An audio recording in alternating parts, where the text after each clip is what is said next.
In war, a soldier can fear many things: bullets, tanks, aircraft, or even the shadow of a bayonet charge sweeping toward him. But for German troops facing the advancing might of the United States Army, there was a far greater terror, one that arrived without warning, without mercy, and without the slightest concern for the courage of the men it swallowed. They feared the sky itself. American artillery had a sound unlike anything the average German soldier had known before. It didn't begin with a whistle or a rumble.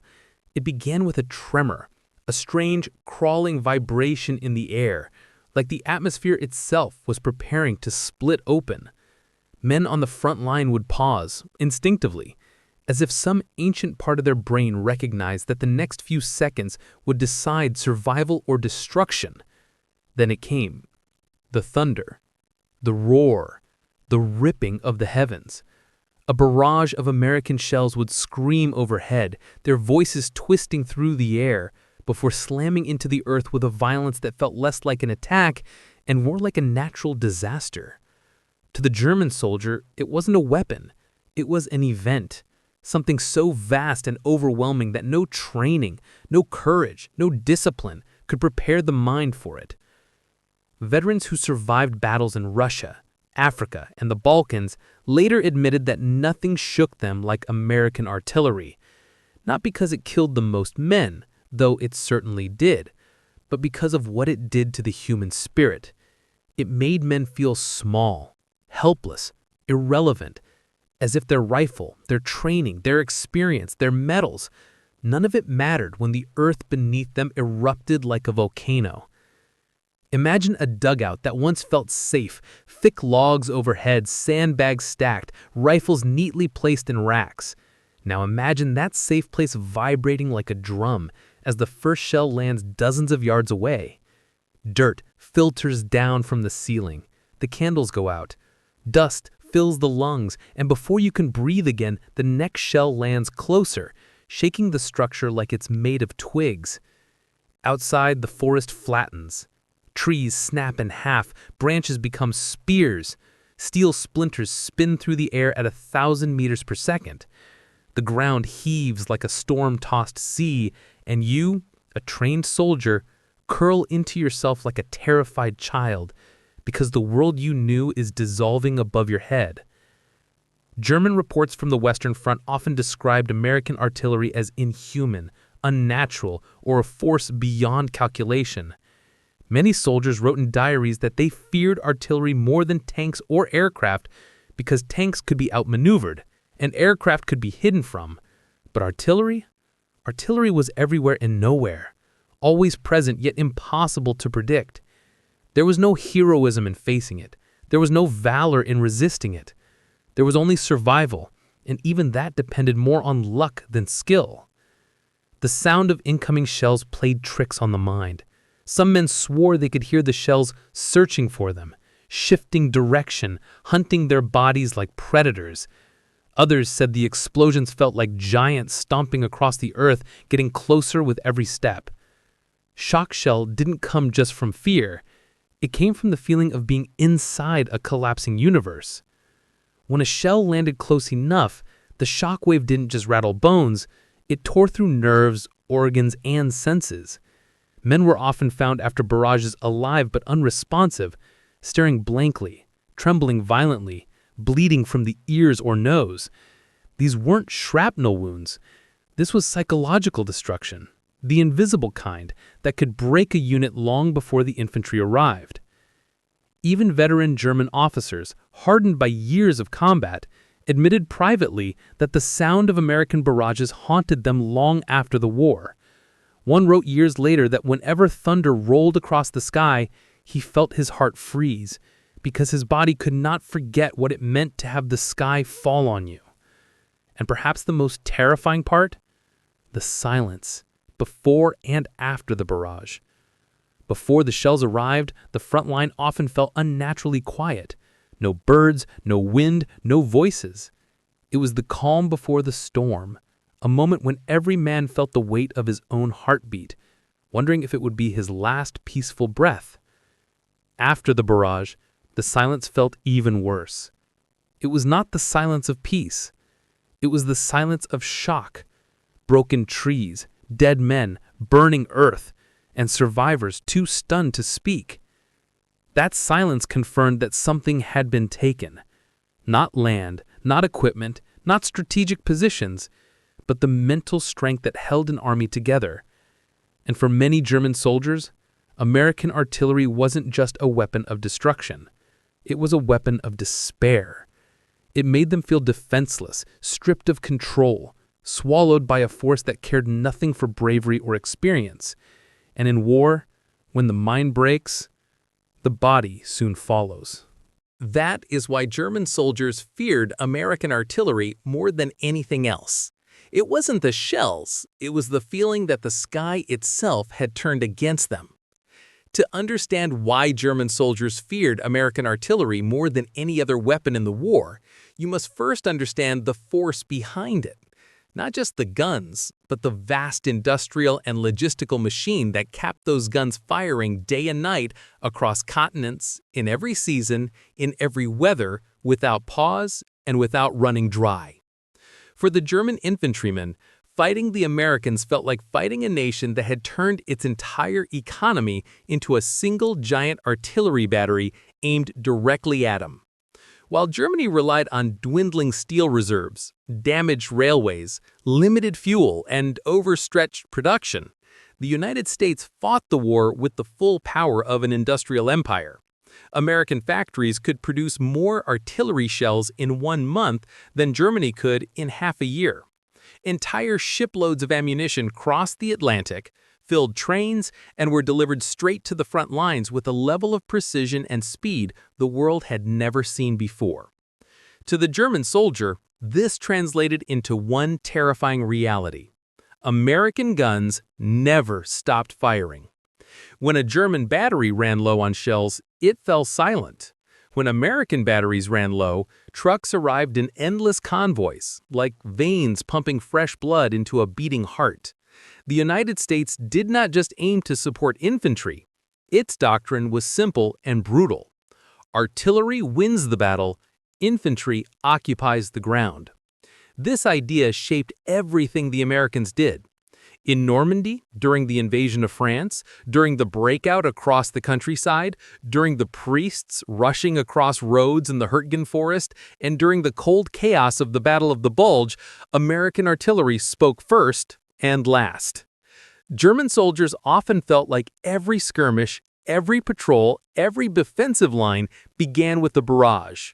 There was no hiding from it, no trench deep enough, no forest thick enough, no night dark enough. When the American guns began their thunder, they did not stop until the battlefield was carved open. The power of American logistics wasn't just in supplies, it was in mobility. Germany's artillery often struggled to move. Horses pulled guns across muddy roads, fuel shortages plagued armored artillery, destroyed rail lines slowed transport to a crawl. But American artillery traveled in endless columns of trucks. 105mm howitzers, 155mm long-range guns, self-propelled guns like the M7 Priest, Corps-level and Army-level batteries with enormous firepower. These weapons could be repositioned quickly, set up rapidly, and unleashed without delay. German soldiers described American artillery as always present, even when they thought they had escaped. A retreat did not save them. A forest did not protect them. A river did not slow the American guns. Wherever the Germans moved, the artillery followed, like a mechanical predator tracking its prey.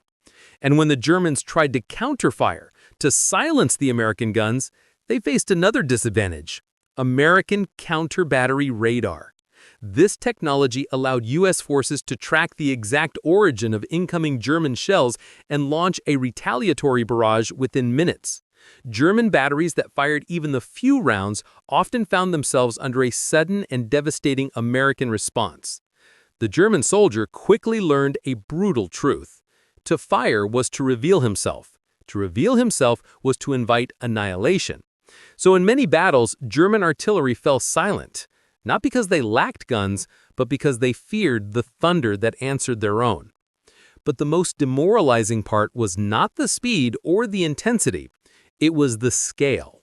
The United States didn't fire a few shells at a time, it fired hundreds, thousands, sometimes tens of thousands in a single day. At San Lo, American forces fired so many shells that the dust and smoke created artificial fog that lasted hours. Entire sections of the front line disappeared into a cloud of burning earth. German troops who survived described the scene as the world ending in slow motion. During the Battle of the Bulge, American gunners in Bastogne fired through blizzards, fog, and freezing conditions, supporting every inch of the 101st Airborne's defense. German assaults that would have broken through any normal defensive line were crushed under massive fire missions coordinated with near perfection. And as the Americans advanced closer to Germany, their artillery didn't weaken, it grew stronger. Shorter supply lines, more ammunition dumps, more batteries, and more coordination created a wall of fire that the German army simply could not match. The German infantrymen often fought with courage, discipline, and remarkable skill, but none of these traits helped when American firepower poured down with the force of a natural catastrophe. German veterans later said that the most terrifying part of American artillery was not the shells or the explosions. It was the knowledge that no matter how long they endured, no matter how many barrages they survived, another one was always coming. And then another, and another, and another. It felt endless. Because, in truth, it nearly was. The German army was fighting a nation that could outproduce, outdeliver, and outfire it with ease. And every barrage reminded the soldiers on the ground that they were up against something far larger than the men across the front line. They were fighting the industrial might of America, a machine that never slept, never slowed, and never ran out of ammunition. And that machine was fed by a river of steel that fell from the sky. Death zone. To the German soldier, the most terrifying American weapon was not the howitzer, the priest, or the long-range 155mm gun. It was not even the barrage itself. It was the man you couldn't see, a lone figure hidden in a church tower, a forest ridge, a hedgerow slit, a ruined farmhouse window, quietly watching, listening, measuring, whispering coordinates into a radio that connected him to a line of guns miles away. The American forward observer. To the Germans, he was a ghost. To the Americans, he was the key that turned the battlefield into a coordinated death zone. Forward observers, or FOs, were young, disciplined, and trained with mathematical precision. They learned how to measure distance with the eye alone, how to judge wind by the movement of leaves, how to triangulate targets by instinct, and most importantly, they were armed with the one tool that Germany could not match: reliable radios. A single well-hidden American observer could direct the firepower of an entire artillery battalion, sometimes even multiple battalions, with nothing more than a handset and a notebook. For German troops, this meant one thing: the battlefield was alive, and it was watching them. A patrol crossing a field, a machine gun team setting up, a column of half-tracks moving into position, a tank advancing along a hedgerow, even a single squad sprinting between houses. Any movement could trigger instant destruction. The observer only needed seconds. He would murmur 3 calm words: "Fire mission. Over." And the horizon behind them would answer. German soldiers quickly learned that American artillery didn't just fire at trenches or defensive lines. It fired at anything that moved, anything that gathered, anything that tried to reinforce or retreat, any vehicle that dared drive during daylight. There was no safety, no moment where they could say, "The guns are not watching us." Because somewhere, in some tree line or barn roof or elevated hilltop, an American observer was watching. And many German diaries expressed the same nightmare. "We did not fear the American infantry. We feared the eyes that guided the guns." To make matters worse, American FOs were often positioned with frontline infantry. They moved with the advance, observed with binoculars, and immediately called for fire the moment they detected a target. Their radios were durable, adaptable, clear, and capable of reaching artillery far behind the lines. In contrast, German units often relied on field phones, runners, or less reliable radio networks. Delays were frequent, miscommunication was common, weather could disrupt transmission, and even when they did call for fire, they often lacked the ammunition to sustain it. The Americans had no such limitations. A forward observer could adjust fire in real time, left 50 meters, drop 100, increase rate of fire. Shells landing short, lift 75. Fire for effect. Each correction brought the shell impacts closer, tighter, more precise, until the German position was erased from the map. To the men on the receiving end, it felt like the earth itself was being dialed in like a rifle scope. Some German soldiers later described the experience as being hunted by mathematics. But the terror did not end there. American observers used elevation to their advantage. They climbed church towers, windmills, ridges, hills, even tall trees. They observed from rooftops and ruined chimneys. They used aerial photographs, maps, and pre-registered targets.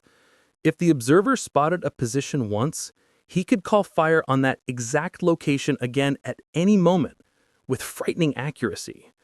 Germans destroyed entire towns trying to eliminate a single American observer.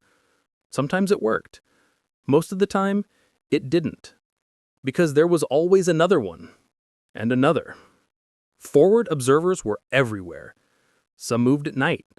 Some disguised themselves behind rubble. Some remained motionless for hours, waiting for Germans to reveal themselves. Some even positioned themselves behind enemy lines. And the Germans knew it. That knowledge alone broke morale.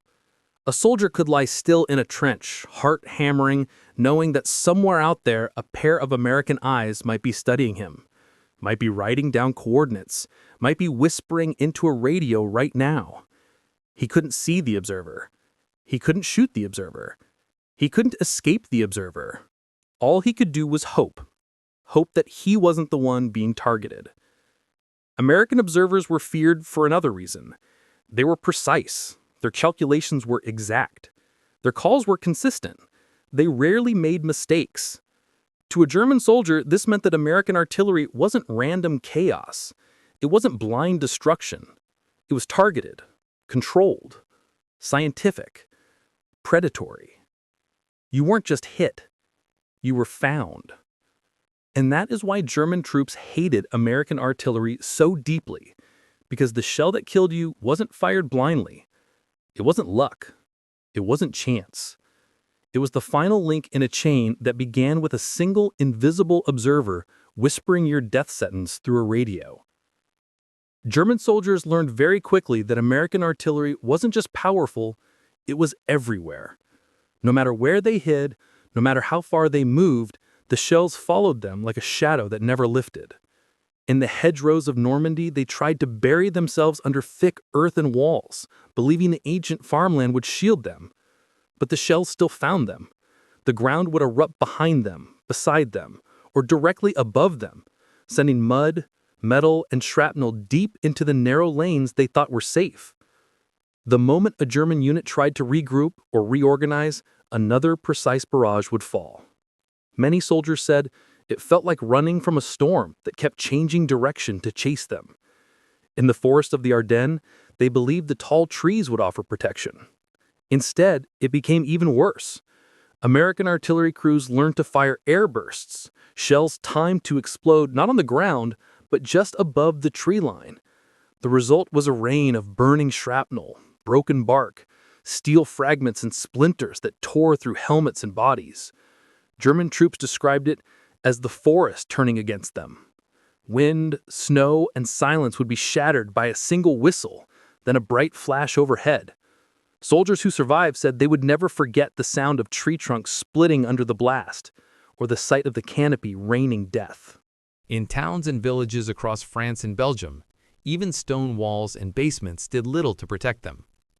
American artillery was accurate enough that entire streets could be cut off, trapped, or leveled in minutes. A German machine gun nest firing from a window could be silenced before reinforcements even left their position. Mortarmen and rifle squads stopped trusting buildings. The moment they heard the distant boom of American guns, they scattered. They knew staying in one place was a death sentence. The buildings became tombs disguised as houses. And in the wide-open fields of Italy, retreat became impossible. German commanders tried to pull their men back through valleys, ravines, and ridges, but American artillery had the range to hit them even during a full withdrawal. Some soldiers described it as being hunted from the sky. They could not outrun the fire. They could not outthink the observers.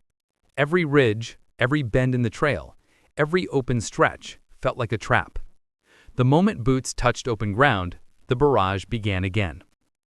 What made it worse was how fast American crews moved. The U.S. had trucks, prime movers, and self-propelled guns that could relocate in minutes. German troops never knew where the fire was coming from. One moment the guns would hit them from the east. An hour later, shells would land from the south. The battlefield changed every time they lifted their heads. Wherever the American infantry went, the artillery supported them like a constant giant watching from behind. It never grew tired. It never ran out of ammunition. It never missed an opportunity to strike. Even German officers admitted in their reports that American artillery created a feeling of hopelessness. They wrote that positions became meaningless. Ground they fought hard to defend could be lost in a few minutes of heavy shelling. And every time they attempted to recover, more shells would rain down. It was a cycle of exhaustion. Fight, hide, get shelled, move, get shelled again. Soldiers became afraid of staying still and afraid of moving forward. Fear owned their decisions. By 1944, many German units began to crumble before they ever fought American soldiers directly. The artillery had already broken their strength. Men who survived long enough to be captured often said the same thing. We never feared your infantry. We feared your guns. The American artillery system didn't just hit them hard, it followed them everywhere. It invaded every forest, every hill, every trench, every dream, every attempt to survive. It became the one enemy they could never outrun. Long before American infantry reached them, the artillery had already begun to destroy something far more important than bunkers or tanks. It destroyed the German will to fight. The barrages didn't just break the ground, they broke the mind. For many German soldiers, the fear started even before battle. The distant rumble of American guns, echoing over hills and forests, created a tension that crawled under the skin and refused to leave. Even when the shells were not falling on them, the idea that they could start again at any moment tightened every muscle, every breath, every heartbeat. German veterans later said that artillery fear was unlike anything else on the battlefield. A tank could be fought. A machine gun nest could be flanked. A sniper could be hunted. But artillery was invisible. It came from miles away, delivered by men you could not see and could not kill. They felt completely powerless under it. The danger was constant, but the source was unreachable. It was a kind of terror no weapon before had created. Every whistle in the air made them freeze. Every vibration in the ground made them brace for pain. Every second of silence after a barrage felt like a trap, as if the next wave was already on its way. Soldiers began to show signs of psychological collapse. Some would shake uncontrollably, unable to load their rifles. Others lost focus and wandered in confusion, forgetting orders or staring blankly as shells exploded around them. Many suffered what doctors later called shell shock, but German commanders simply wrote it as nervous breakdown due to artillery. Some men refused to leave their foxholes, gripping their helmets like lifelines. Others begged medical officers to be evacuated, not because they were wounded, but because they could no longer endure the constant fear.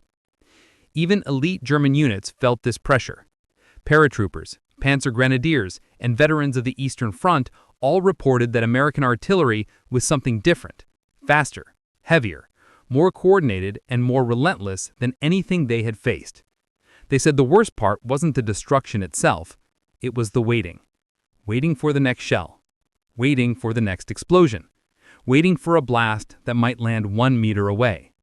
That waiting crushed men from the inside. Officers struggled to keep discipline. They reported units refusing to advance when artillery fire began. Trenches filled with soldiers, praying, cursing the sky. Morale dropped faster than ammunition did. Some commanders wrote that once a barrage landed, they lost control of their troops for hours. Orders were ignored. Radios went silent. Men ran blindly without direction. The psychological damage spread like a silent wave through squads and companies. And it did not stop when the firing ended. At night, German soldiers slept in short, broken bursts, jerking awake at any sound that resembled a distant shell. Some dreamed of explosions so vividly that they woke up screaming. Others slept fully dressed, boots on, convinced they would need to run at any moment. The mind never rested. The fear never softened. By the last year of the war, the German High Command admitted that American artillery was one of the primary reasons for collapsing morale across the Western Front. They wrote that no amount of training, discipline, or courage could prepare a man for days and nights of constant bombardment. The body healed from wounds, but the mind, once cracked by artillery, rarely returned to strength. In the end, German soldiers didn't just fear American artillery. They feared it because it controlled their thoughts, their movements, their hope. It turned strong men into shadows of themselves. It made trenches feel like graves waiting to be filled. It turned every battlefield into a place where survival depended on luck rather than skill. The guns didn't just win battles. They erased the fighting spirit before the battle even began.